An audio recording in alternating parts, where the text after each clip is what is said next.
Hello and welcome. You're watching 6 Stories at 6 with me, Tanisha Awasthi. On this edition, we get you the agenda setters from national to international newsmakers. Story number 1, it's a complete mockery of justice as court awards a lifetime for Abhaya's rapist. Story number 2 that we are tracking is that Pakistan link has now emerged in the Sambhal Masjid riots. Story number 3, 126. That's the number of Indians illegally pushed to fight the Russian battlefields while a human trafficking racket has been busted. The question is, are we too late? Moving on, we'll tell you the details of how Uttarakhand is moving a step closer to UCC as the cabinet clears the manual for the draft. Now, story number 5 that we're going to tell you about is the Donald Trump big swearing in. We are building up to that. He will be sworn in as the 47th President of the United States. We will get you all details on that and we'll tell you why and how it will be an end of wokeism. And story number 6, for the first time in 96 years, Vatican City is all set to get a women president.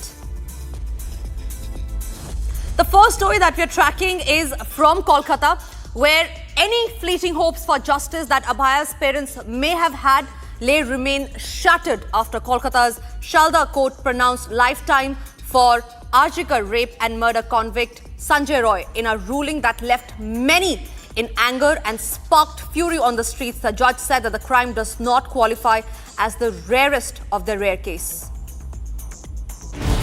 This is not the justice that we, expected for. This is, part of justice, you can say. How can we be happy? Because we know this is an institutional murder and rape. Everyone is trying to suppress our voice. That's the main thing. It is not only mockery, it is a joke. একদম মিথ্যে কথা বলেছেন উনি। টাকার offer তো দেওয়াই হয়েছিল, কিন্তু সেটা তো মুখ্যমন্ত্রীই মিথ্যে কথা বলছেন। উনি তো বলছেন পরিবার টাকা চেয়েছিল, কখনো চাইনি। Remember the video clip put out by the BJP in which Abhaya's mother claimed being offered a prize for her daughter by Chief Minister Mohammed Banerjee? On a day when all hopes of justice in the Arjikar rape and murder case rested on Kolkata Sealdah court, the single bench fared no better than Mamata. Crushing any hope of justice that Abhaya's parents may have had as the right for the sentencing of the lone convict Sanjoy Roy, the court pronounced life term for the former civic police volunteer. In a judgment that filled many with helpless rage, the court ruled that the crime doesn't fall in the category of rarest of rare. Worse, the court offered the parents 7 lakh and 10 lakh as compensation for their daughter's rape and murder. The ruling was greeted with furious protests as hundreds erupted in anger outside the court premises and on the streets. Citizens across all walks of life chanted miscarriage of justice as Abhaya's rapist and killer escaped death. This is not the justice that we, expected for.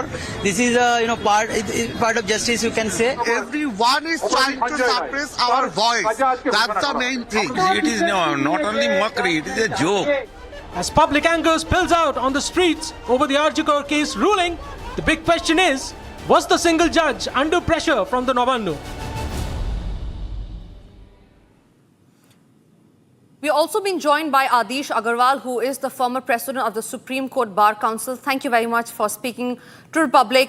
Now, the court has given the verdict. They have, in fact, also offered a compensation for Abhaya's family. Do you think that this is a complete mockery of justice? I can't say, I can't use those words, but I was not expecting that in this case, there will be only life term to the accused. It should have been treated as rarest of the rare category and he should have been hanged. Right. Mr. Agarwal, thank you very much for speaking to Republic. I'm also being joined by Ridhita, who is reporting from the ground zero, right in the heart of the protest that have gripped Kolkata after the Sealdah court's verdict. Ridhita, please take us through the developments that you see around you.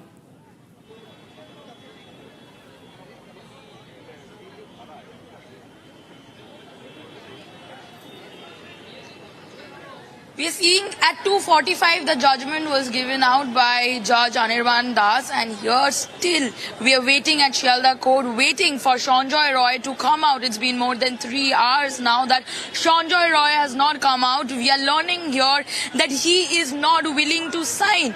He's not willing to sign. That we have earlier also seen him saying that I am innocent, due to which he is not willing to sign at this moment. We have heard Abhaya's lawyers earlier saying that it is only after the judgment copy is released will they be able to give out the statement if they are going to appear in the higher court or not. But as we understand from the pulse of Kolkata, from people, from common man to protesters to everyone, from politicians, we understand that nobody is actually satisfied with the judgment which has been passed by the Sealdah court today. It is a complete mockery of the human emotions that has happened. It is a mockery of 3 months of protest. It is the mockery of the parents and everybody's emotions related to the issue. That is all we are gathering from the court as of now. Back to the studio. Right, Ridhita, thank you very much for speaking with Republic. We move on to the other stories that we're tracking now in a shocking development in the ongoing investigation onto the Sambhal riot. The UP police have found out that accused Afroz has alleged links to underworld don Dawood Ibrahim. Additionally, US-made firearms and Pakistan-manufactured cartridges were also found in Afroz's possession. That further corroborates the involvement of external forces.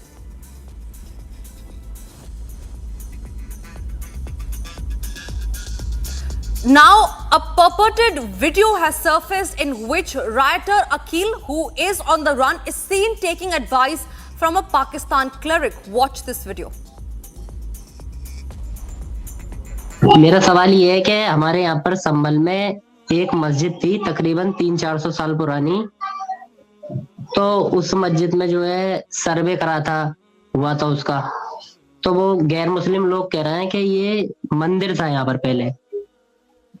तो जब उसका सर्वे चालू करा ना, फिर public भटक गई, जुमे का दिन था, तो पथराव हो गया, पब्लिक ने पथराव करा और जो वो थी प्रशासन फोर्स, उन्होंने जो है फायरिंग चालू कर दी। तो फिर उसमें कुछ लोग 3-4 बंदे मारे गए हैं, तो क्या हम उन्हें शहीद कहें? नहीं, तो गैर मुस्लिम अगर कब्जा करना चाह रहे हैं तो उसके लिए कानूनी रास्ता इख्तियार होगा ना। एक आम आदमी का तो काम नहीं है कि उस पे घर पे कब्जा हो रहा है तो वो उसके दिफा के लिए सामने आ जाए। खुद से अगर इस तरीके से करेंगे तो इससे तो दंगा फसाद ही खड़ा होगा जी। बाकी जो भी मुसलमान नाहक मारा जाएगा, जाहिर है वो शहीद ही है। Joining us live is Vikram Singh. He is the former DGP of Uttar Pradesh. Thank you very much for speaking to Republic. Now, the Pakistan link is out in the open.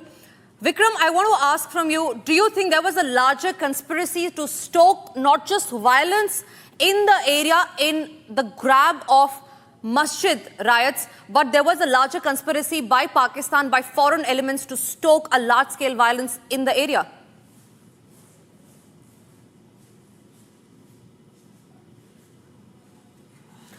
I believe you'll have to unmute yourself, Vikram Singh. But yes. Thank you very much. I can hear you now. Yes. I must compliment you for 2 counts that you have brought about an unheard of story today, that the conscience keeper of these hoodlums and the so-called rioters is from Pakistan, and he is Bilal Mirza. Now, Mohammed Aqeel is known to be, questioning what he wants to do. Who is Bilal Mirza to guide him? We have our own legal system, and our law is sufficient to tell you what is the right course of action. Now, the second part, you may know that Sharik Satha is an old die-hard criminal with more than 50 cases on him, resident of Deepa Sarai, Sambhal, and also he fled to Dubai on a fake passport. It's a different matter that the investigating agency, the police, will be after him. That Mullah Afroz, another person arrested by the police, was arrested with .32 bore pistol, 3 live cartridges, and as if this was not enough, during the course of riots, Pakistan Ordnance Factory POF cartridges and American service ammunition were also recovered from the scene of crime and rioting when the police did this search. Now, Pakistan Ordnance Factory cartridges are contraband. Under no circumstances can they be sold, dealt with, exchanged, or brought on the license. Obviously, they were contraband. Obviously, they were illegally imported from Pakistan or drone dropped. Therefore, the presence of the Pakistani ordnance factory cartridges, American service cartridges, is indication of the fact.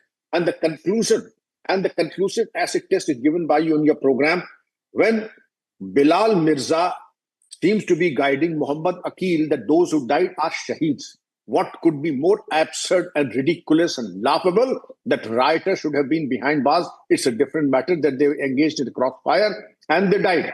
It's a different matter that the inquiry will reveal how they died. But rioters dying by their own crossfiring or whatever be the means are rioters and criminals. They're certainly not shaheeds.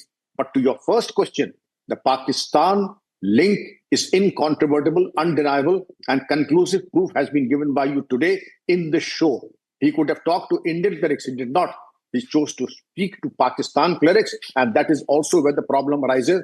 If you have a problem, if you need advice, then you could have sought the help of Indian clerics, but you chose to speak to Pakistan because this seems to be embedded quite deep and seems to be DNA deep. And I must compliment you again for getting all these basic facts. The country and the world need to know what the rot has set in Sambhal.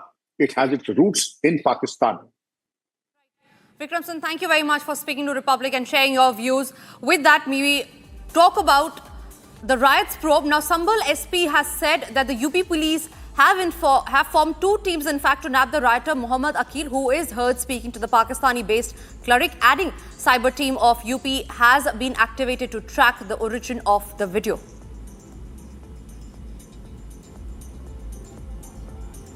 नाम के व्यक्ति जो कि online platform पे किसी एक मौलाना से सलाह मशविरा करते हुए नजर आ रहे हैं, जिसमें वो बता रहे हैं कि जो हिंसा में लोग जिनकी मृत्यु हुई थी क्या वो सही है या नहीं है, इस तरीके के सवाल पूछ रहा है। और वो एक किसी पाकिस्तानी व्यक्ति से बात कर रहा है। प्रथम दृष्टया जो मोहम्मद अकील है वो संभल का निवासी प्रतीत होता है। उसी आधार पे पुलिस द्वारा है उसको आइडेंटिफाई करवाया जा रहा है। उसके लिए दो टीमें लगाई गई है। जिस प्लेटफॉर्म से उसने बात की है उस प्लेटफॉर्म का भी पता लगाया जा रहा है और जल्द ही उसकी बारे में जानकारी करके आगे विधिक कार्रवाई सुनिश्चित की जाएगी। Moving on, with 126 Indians forced and misled into fighting at the Russian battlefields, a human trafficking racket has been unearthed in Kerala. This comes following the death of Binil Babu, which has sent the External Affairs Ministry scrambling over accountability of the deportation of innocent Indian youth to Russia. Take a look at this report.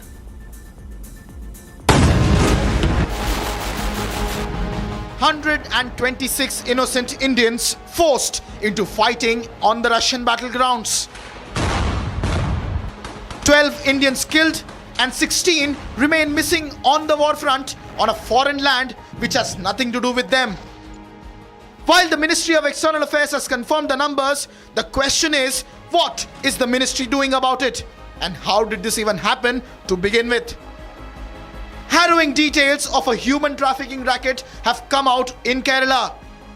Innocent Indians are being misled into being recruited in the Russian army, far from the safeties of their government and their homeland.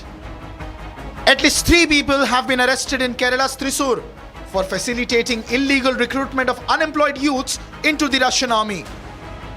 Sandeep Thomas, Sumesh Anthony and Sibi were taken into custody following a detailed investigation. The trio has been charged under the Immigration Act as well as for human trafficking and cheating. This comes after Binil Babu, a 31-year-old from Thrissur district, became the latest casualty of this illegal recruitment network. His death was confirmed by the Indian Embassy on 13th of January. Jane Kurian, who is Binil's relative, survived the attack but remains hospitalized.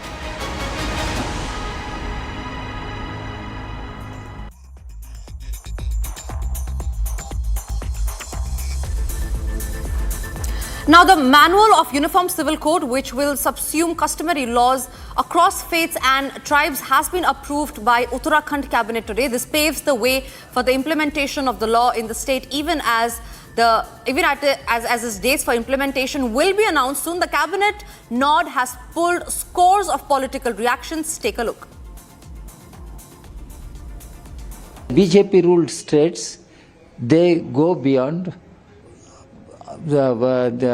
beyond the constitutional framework. अब बाबा साहब अम्बेडकर का सपना uniform civil code पहला model लागू हो गया है और वो दिन भी दूर नहीं जहां पूरे देश में वही यूनिफॉर्म सिविल कोड लागू हो। मैं धन्यवाद देना चाहता हूं उत्तराखंड के मुख्यमंत्री का। वन नेशन वन इलेक्शन है, यूसीसी है, ऐसे अन्य काम सभी पे प्राथमिकता पे जो कदम उठाए गए मुझे लगता है देश अच्छी योजना के तहत हम आगे बढ़ सकते हैं। Now, hours before he is to cap off the Trump return to Washington, D.C. by taking oath as the 47th U.S. President, Donald Trump gave a sneak peek into his priorities and big promises before he takes office.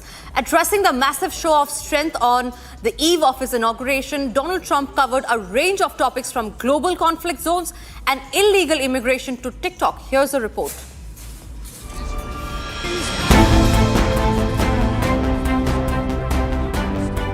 As the anticipation continued to build around his crowning moment, US President-elect Donald Trump hosted MAGA supporters at a mega show of strength in Washington, D.C.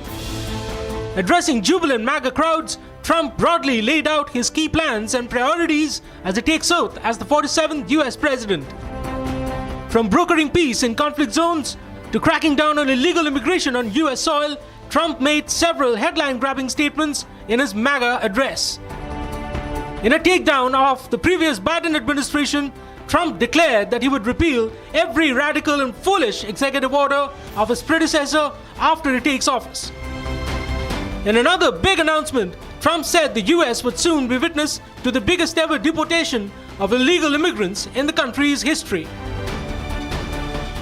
Open borders, prisons, and mental institutions, men playing in women's sports, transgender for everyone.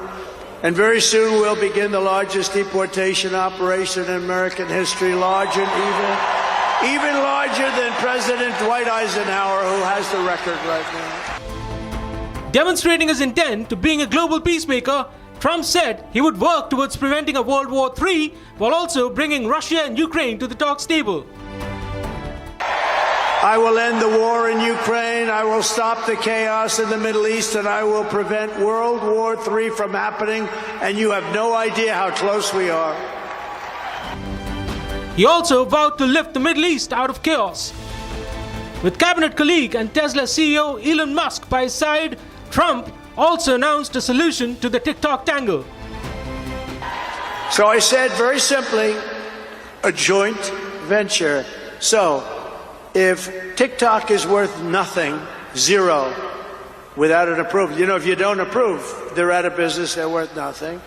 If you do approve, they're worth like $1 trillion. They're worth some crazy number. So I said, I'll approve, but let the United States of America own 50% of TikTok. I'm approving on behalf of the United States. As Trump lists out his priorities for the second term, it remains to be seen be fulfilled.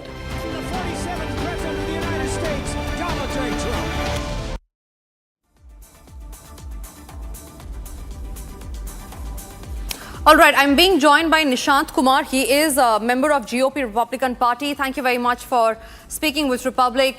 Do you believe that as Trump assumes office, it will be the end of wokeism?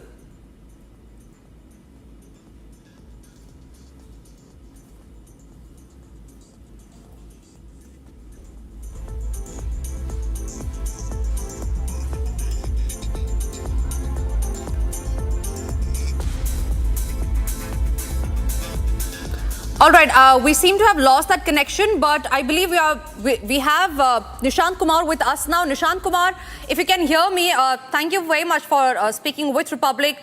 Trump is assuming office today. He will be the 47th president. Do you think soon after he assumes office, it will be the end of wokeism? Well, I hope so.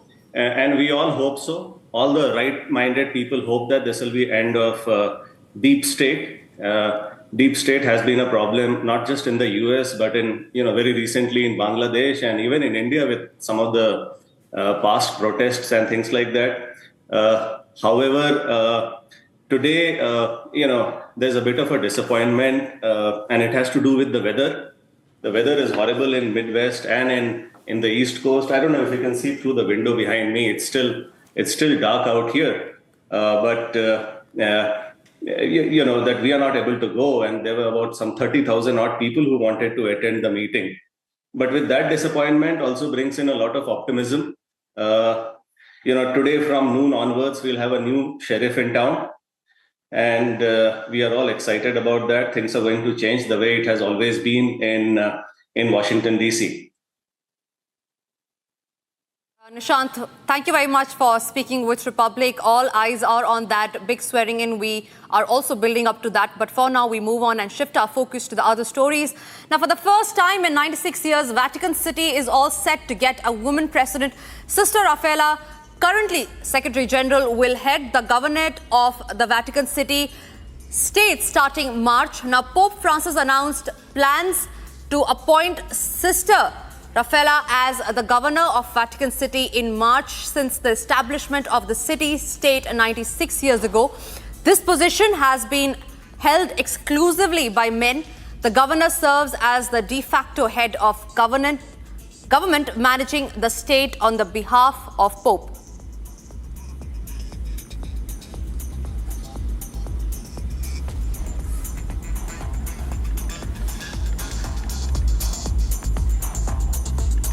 Well, that's all that we could pack in this bulletin of 6 stories at 6. We will be back tomorrow with agenda-setting stories and all that's making headlines. Thank you very much for watching.